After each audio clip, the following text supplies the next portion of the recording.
La première partie du chapitre 4 s'intéresse à l'origine génétique des tumeurs. Donc une tumeur, il faut savoir que c'est une prolifération anormale de cellules. Cette prolifération est d'origine génétique, puisqu'elle est le résultat d'une mutation. Cette mutation va avoir pour conséquence d'entraîner une dérégulation du cycle cellulaire, et les cellules se multipliant sans aucun contrôle, cela crée cette prolifération anormale. Alors, deux types de protéines peuvent être touchées par les mutations et donner des cancers. Ce sont les proto-oncogènes ou les anti-oncogènes, également appelés suppresseurs de tumeurs.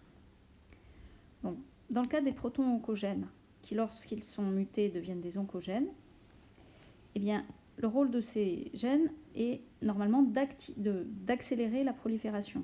Donc, si vous les mutez de manière à les activer totalement, c'est comme si vous faisiez accélérer une voiture et donc les cellules prolifèrent très rapidement. C'est le contraire avec les anti-oncogènes. Leur rôle normal est, comme leur nom l'indique, de supprimer les tumeurs, c'est-à-dire de freiner la prolifération cellulaire. Et lorsqu'une mutation vient les inactiver, eh bien on perce ce frein. Donc là encore, les cellules se mettent à proliférer plus rapidement. Donc retenez que le cancer a une origine génétique. C'est dû à des mutations.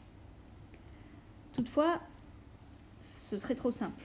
Le cancer, ça reste une maladie qu'on dit plurifactorielle, c'est-à-dire qu'elle est causée par plusieurs choses. Donc, tout vient d'une mutation, mais ces mutations elles-mêmes peuvent être le résultat de plusieurs facteurs. Donc, premier facteur, mais que je n'ai pas mis, c'est le hasard. Parfois, on a une mutation sans aucune raison et ça nous donne un cancer. Parfois, ces mutations peuvent être favorisées par des agents mutagènes, par exemple des produits chimiques, une exposition aux UV. Et donc tout ça, c'est ce que l'on appelle les facteurs exogènes, l'environnement, l'hygiène de vie, par exemple trop d'alcool, le tabac.